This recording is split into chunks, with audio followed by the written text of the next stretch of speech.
minions have spawned. Another day, another dollar. Time to work the line. Well, it's a good day to be a minion. Fresh air. Punching people to death. Just working the line. Did I see the game last night? Oh, he died. Okay, forget it. I love being a minion. Working the line. Working the line. Punching people and working the line. What? What? I leveled up! I leveled... What? What? I'm a god! I'm a god now! I'm not a minion no more! I no longer have to follow the line! Yay! I don't have to follow the line anymore. This is so awesome. I have powers now. Oh my god, I got this. I can do this. I can do this. But what do I do now? Guess I follow the line. Welcome, friends. It is I, your host, Scarf, and it's time for our newest god. And here he is, Mercury, the super minion, because he looks like a friggin' minion. The other joke is he's a member of the Wu army. Alright, so what we're going to do as usual is we're going to go over the patch notes, talk about items, talk about gods, go over him, and then have a conquest match. And there will of course be a convenient button to skip to the match if you don't care about any of the patch notes. So let's get to it. Alright, there he is, the new god Mercury. There we go. Super minion, that's what I'm going to call him. He's just a super minion because holy crap does he look like a minion. With a little bit more to him. This dude is hella fast and I can't wait to show you his ult because it is glorious. Beyond glorious. But okay, let's check out the other things. So, we got a couple skins here. Go on in here. First up, we got ourselves Mercury. Let's check out his other skin. Quicksilver. There it is. And I hope that when they do the gold skin, it's just going to be red here and gold here. And well, the rest of them got to be gold too. But just basically color swap it, I guess, for the gold skin. He's got a voice pack. Boom. I'm returning right lane. Help left lane. Bye-bye. Help middle lane. Bye-bye. I'll defend right lane. Enemies at the Gold Fury.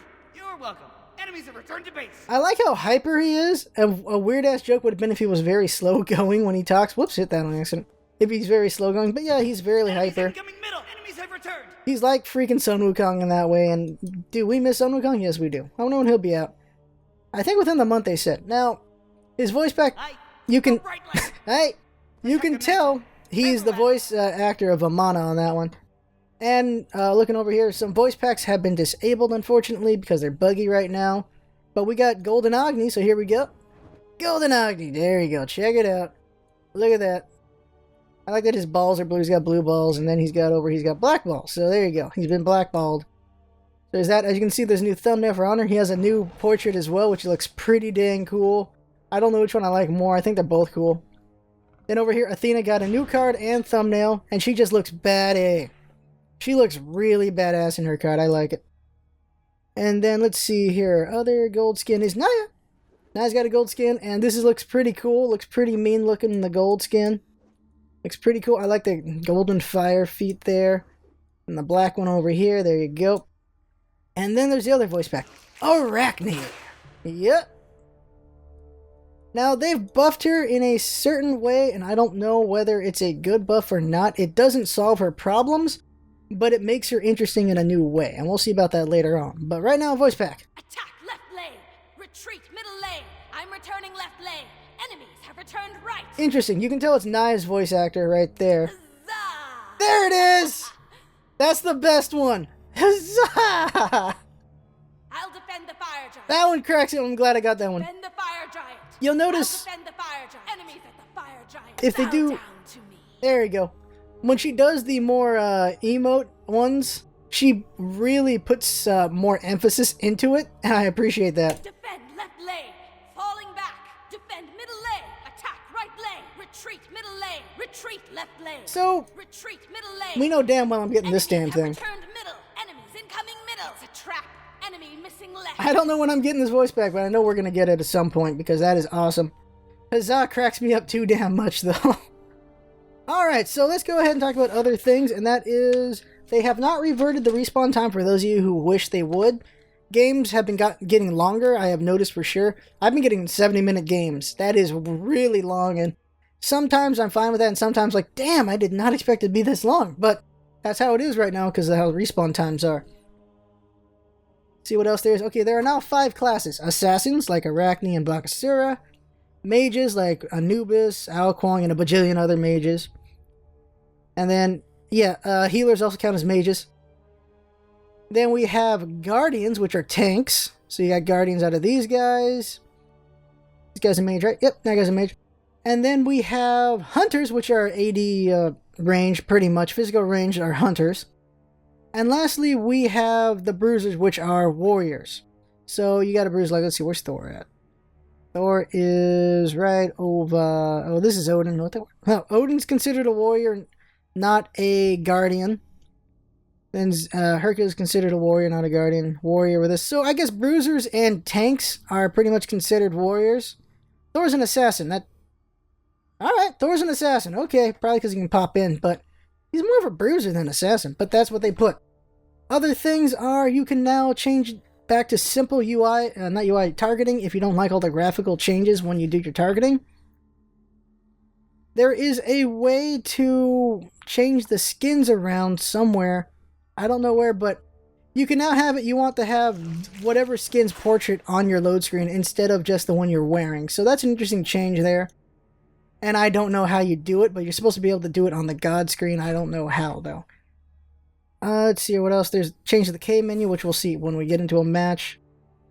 Let's see here. Conquest map. Oh, yeah. They changed the towers for the invader side. They made a bunch of optimization changes. And, okay, controls. So space is no longer the free mouse button. It's now reserved for jumping. I rebound it to the space bar because I like the free mouse button there because I'm just used to it. And I'm gonna put the keybind J for jumping for that, just because I got used to putting in the space. So I'm just not gonna readjust. I'm just gonna stay as I am and change it that way. Played plenty of games where I use space to jump, but it won't be Smite that I do that. Lastly, rotation: Agni, Hades, Loki, Tyr, and Xbalanque. Up next is items. Alright, item changes. First up is the Hand of Gods. Now what happens here is, does 480 damage unless it's a kill shot. So I'm guessing this means it will ignore mitigation and do 480 damage. Or it's just clarifying something we already know. I have no idea what this means, unless it was a bug fix. But if it's not doing 480 damage regardless of mitigation, then I have no idea what the hell they're trying to tell us with this patch. Other thing is the Golden Bow. The Golden Bow now hits multiple targets in Vamana's ult. He wouldn't proc with this when he had it. Now he does. So nice for Vamana there. Lastly is Magi's Blessing, and I cannot find it for the life of me, so I have to search it. Well, Magi's Blessing. And what happened here is they upped its crowd control reduction. There's so much crowd control already in this game, so we need something to fight it, but 40%, I have no idea if that's good enough. Also, I have no idea if anyone's willing to buy this. I haven't seen anyone buy this item in forever. Last time I saw someone buy this was Loki, and that's back when it would do something to any magic kind of thing, not just crowd control. Now we got a lot of new items and tier 3s, and first up we're going to look at is the Aussie, because I'm not sure, it'd be an underlife steal, but here we go. Mossy. Aussie, there it is, the Aussie. So what this is a lifesteal item here, and it has Kali's passive. Basically, you have a lot of attack speed, and you can do physical lifesteal or magical lifesteal for 15% at the final level, and if you're below 25% HP, you get an additional 25% physical and magical lifesteal for 5 seconds. You can do it every 15 seconds. This would be an amazing thing on Anubis if he's in trouble. Not so much about using his basic attack, because he doesn't really use his basic attack. But it's nice to have another lifesteal option, and you can use it for either magical or physical because it does both. So that's nice there. This could be pretty effective on someone like Kronos if you want to go for a lifesteal Kronos. If anyone you focus on more basic attacky mage, this is nice for them. So more basic attack heavy Zeus you could use this on. Or just have this supplement him if you don't want to go with Demonic Grip for some reason, or a Fatalist for some reason. This could be a good replacement to Fatalist for certain people, I think. Then we have the Frostbound Amulet. Now this is an interesting one. So basically what happened here is mages have Gem of ISO and Gem of Binding. And it used to be mages only had Gem of ISO and Gem of Binding was basically only a physical thing with the Frostbound Hammer. So they have both, and now we have both on the physical. So Frostbound Hammer is the Gem of Binding. Frostbound Amulet is the Gem of ISO, basically. So now we have a Gem of ISO, and this is good for certain gods. Bastet, Thor, and a couple others who are very ability heavy. This is good for them. Like, just look at Bastet. She jumps in with a 1, slows you with her 1. Hits you with her 2, slow you down even more. Her 3 has a slow on it, so hits you with a 3. They're even slower. Drop down the cats. You are very slow. These will beat you to death. Of course, that does nothing for if you have the ability to jump away. But if you don't have an escape, you will be chewed up to hell because of the Frostbound Amulet. So this is pretty useful for Bastet, and Herc as well. Not Herc, Thor as well because of his 3 spin. Herc could probably use it as well because of how ability heavy he can be. But there's a couple possibilities of what gods this could be useful for. So probably use this with Bastet at some point in the future, just not sure when. Next item. Hide of Urchin, which is a new level 3 with Hide of Leviathan. I thought it was Nemean Lion for a while, but no, it's with Leviathan. Where's Leviathan? I just skipped it in. There it is. So Leviathan reduces crowd control. The Urchin version will gain 2 protection for each god kill or assist, max 10 stacks. So it gives you extra 20 protection. That's general protection, which means this thing gives you 65 physical protection and magical protection.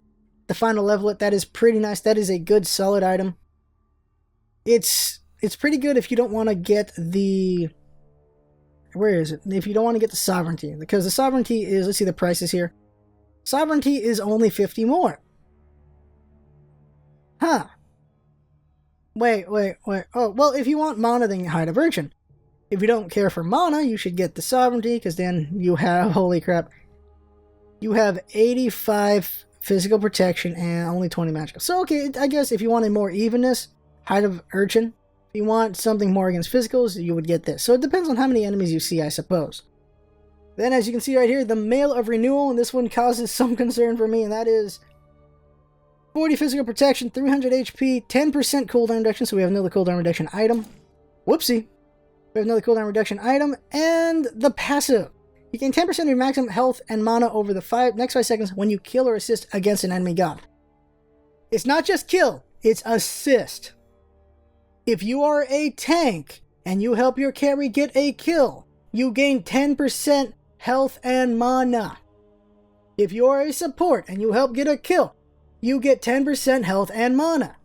This gives me some concern. This is a really nice item here. And tanks are a beach to kill already. With this, that is, oh man, holy crap. Same thing goes for supports, and there's another item that helps with the supports to keep the survivability as well. So, I don't know how heavy we're going with just having people harder to kill, but it's looking a bit much to me. I might be just having too much of a snap reaction to this, but I'm just a little concerned. Because let's look at the next item. And this one is nice, but with the grand scheme of things, it is a little concerning. And this is the Rod of Syphilis. However you say that. And what this does is this. Plus 75 magical power, plus 200 health, plus 10 movement speed. The aura is health and healing and health regeneration of allies within 70 feet is increased by 15%, which basically means healers do even better a job, and they can move around fast as well. If you like having some power and the ability to heal pretty well, there you go. So this is a great support item, because 75 magical power is pretty dang nice. Look at that. And you have speed, and you get some extra health there, so this is very useful for supports, that is for sure. Having a support with a tank using that renewal and all that stuff feels like it might be a bit too much together, but I could be completely wrong, and hopefully I am completely wrong.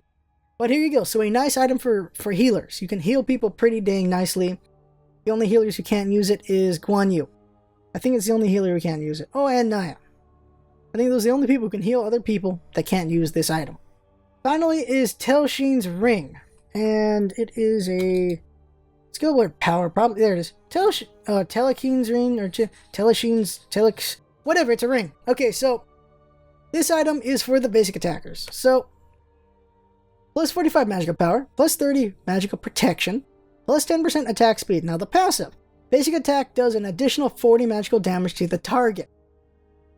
Zeus, if you're AD heavy with him, you'll be doing a lot of nice damage with this, that's for sure.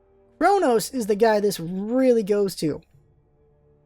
Kronos is the guy who this is the most useful thing too. He can run around, he hits hard and fast, and he's hitting you for even more damage, and he's already annoying as it is with that. The argument people are making though is what would you replace with this, because the current speed Kronos build is pretty dang nice already. And people are doing the math on that right now to see whether or not this is a good replacement for any item. I have no idea, it just looks nice on paper, looking at it right now. So at the moment, I think it's pretty good. Some other people are saying it actually isn't good, so I don't know yet. I don't know when I'll use it. I'll have to play Kronos and see. Most likely Kronos for sure. And just see how it goes with that.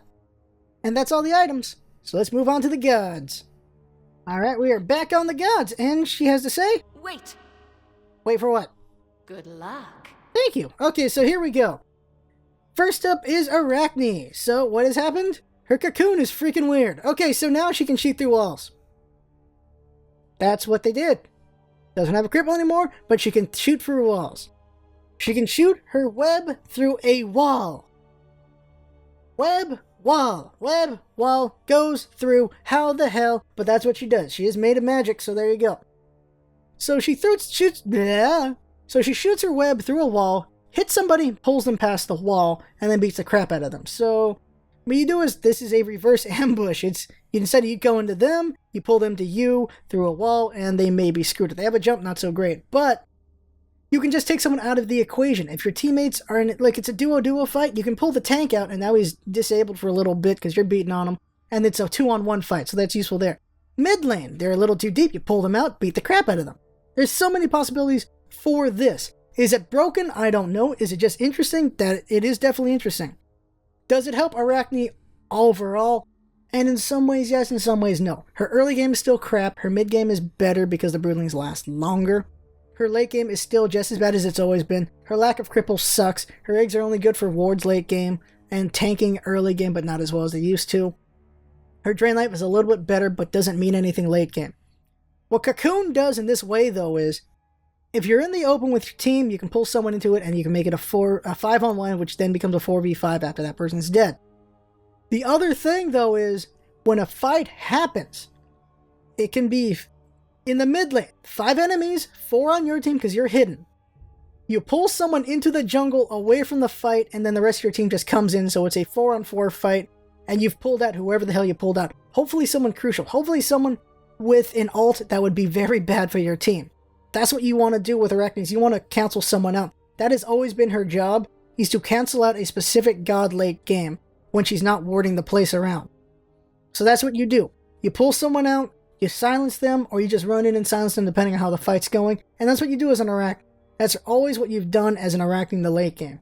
You slow people down, you cancel someone out, and you put your wards around. So she just has a different way of doing it with the new way of doing her ult.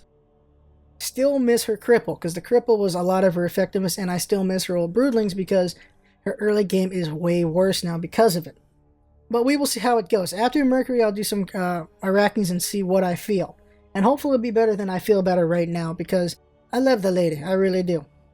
Next god is, let's see here, Artemis. Her traps are less visible, so it's harder to see if you're on the enemy team. They're already kind of hard to see, but now they're even harder to see, so it's good on her for that. So you got to pay attention to those. Nothing really big changes on Athena and on her. They're just graphical changes there. Bakasir's little minions, when they die, doesn't do the same thing Baka does when he dies. That way it stops confusing people, because I get one, the hell, Baka died? Nope, he didn't die, it was his little minions that died. But instead, here's the big one. Our cat lady has a new passive called Open Wound. Because they shortened the respawn times, keeping that passive would have been dumb. But here we go, Open Wound. And the way this works is this. If she hits you with any of her first 3 abilities, these 3, you have an open wound. If she hits you with another ability, it does 15% additional damage. Consider the damage she has. 340 plus 100. 110 plus 25, and this is duration 4. And then you got her 9 tails. 207 plus 100%, there you go. So what you want to do, which is not as good, or depending on how you do this order, if you pounce in, which does a lot of damage, you want to hit them with your 9 tails, because then you got all that damage. Because if you hit them with the razors, I don't know if it's overall or just for the first tick. If it's just the first tick, that's a waste of the power. It's more better on the 9 tails, because that's a bigger number to add 15% to. If you don't use your pounce as an attack and you save it for a follow like I like to do, come with the razor's claws, do all that damage, and then you hit them with the 9 tails, and there's all that damage there. So that's nice. Couple that, like I said, with the Frostbound Amulet, and you're slowing people down, beating them down with the cats while you're just doing all these things, opening their wounds, just beating them down, doing a crap ton of damage. So that is nice right there for her, because Bastet is the most bursty physical there is in the game, and this just made her even, this rewards her burstiness, which is very nice. Chang'e has been nerfed, people! It's more of a rebalance, some people saying. That is, her Moonlit Waltz lasts 0.2 seconds longer, so it's not that really quick one anymore, it's a little bit longer. And her Waxy Moon's been reduced by a little bit on the damage. It's been reduced by 15 points overall. So 160, 235, 310, 385, and 460 is the old one. Whoa. No, I read this wrong. Her old one was 175, 250, 325, 440, and 475. So her old one was really strong on the scaling in the last 2 levels for some reason. But now it's still a high scaling on the 4th one. It's just a little bit less by a hell of a lot less. And then a bigger scale on the final level, 460 instead of 475. So they changed her scaling up quite a bit. Her thing is really strong late at level 20, but prior to that, it's just kind of strong, and that's about it. Up next is Hunbats, and there's an interesting change to him. His teleport now works like this. It's kind of like Thor's ult. You throw out your monkey, and it doesn't automatically teleport you anymore. You throw out your monkey, you have to hit 3 again, and the next target it hits, you teleport 2. So an interesting thing you can do, of course, is you set up your overhead smash. You throw the monkey, hit 3, and then do your overhead smash, and you teleport mid-smash, and you hit somebody if you got the targeting correctly. The trick to this, though, is knowing where your monkey's going to bounce, because if there's 2 people next to each other, it may go to one or the other, and it's hard to tell which one it's going to bounce to. But if you're doing overhead smash, you might be fine anyway because of the big range on the overhand smash. So that's kind of interesting, kind of cool. And I think it'll work for him. It's better than punishing him for throwing his monkey, I think. That's at least better. And you don't teleport if you don't use the 3, so there you go. Next up is Thanatos, and he got a little bit of a buff here, and that is his Soul Reap attacks a little bit faster, and his Harvest of Souls, when he kills something, he gets the healing a little bit faster, I think. No, I'm looking at this wrong. Soul Reap happens a little bit faster by 0.2 seconds, and his ultimate happens a little bit faster as well. When he descends on someone, he happens a little bit quicker, so he lands on them faster, and by 0.3 seconds, and it's still possible to dodge. And that's fine. You gotta be able to aim that thing. You don't hit them with the lip of it, you hit them with the center of it, and you get them. So, yeah. These buffs are not bad. They just help him out a little bit more, and that's fine with me. The delay I felt was fine on these things, but he's been buffed, so he's even stronger, so not bad there. His late game's still atrocious. Then we have Ymir. Alright. Ymir has an interesting buff to him. Or just call it a change. His Glacial Strike has been made faster by 0.3 seconds. So, for those of you who really use Ymir a lot and have gotten the timing down on how slow that is, you gotta readjust your timing again. Like I have to, so there you go with that. Now here's the big interesting thing. His ultimate can now be activated early, just like Sobek's ult, but it will be for less damage. And because of the fact you can do it earlier, they've reduced the damage on it overall. You used to be able to do up to 1200 plus magical contribution of 200. Now it's only 1100 plus 150 magical contribution if you get to the full version of it. Not as strong, but this is a reflection of the fact that you can activate it early. So that's crazy. So basically, those of you who are tired of just putting down the ult and not hitting anyone, you can now put it out early and hit someone with it. You cannot rotate the camera when you're doing your ult though, so you better hope you hit somebody in front of you. If they're behind you, just activate it early, I guess. For those of you who've perfected doing his ult on people with all the slows and stuff, this of course hurts overall because you're used to just doing the full power, but at least you have a convenient ability to do less power with it and actually hit somebody. So there you go, Ymir has been changed a little bit, and overall I think it is a buff, because being able to land that more often than never is pretty good. Lastly is Zhang Kuei. He has been nerfed slightly, and the nerf is he now heals 5 points less on his Exorcism, and his Expose Evil now does only 40% remaining damage when you do Exorcism instead of 50. So if the card is removed, it only does 40 instead of 50. That's all it does, really. And yep, that's about it for that. That's all the gods there. Up next is Mercury! I love that thumbs up.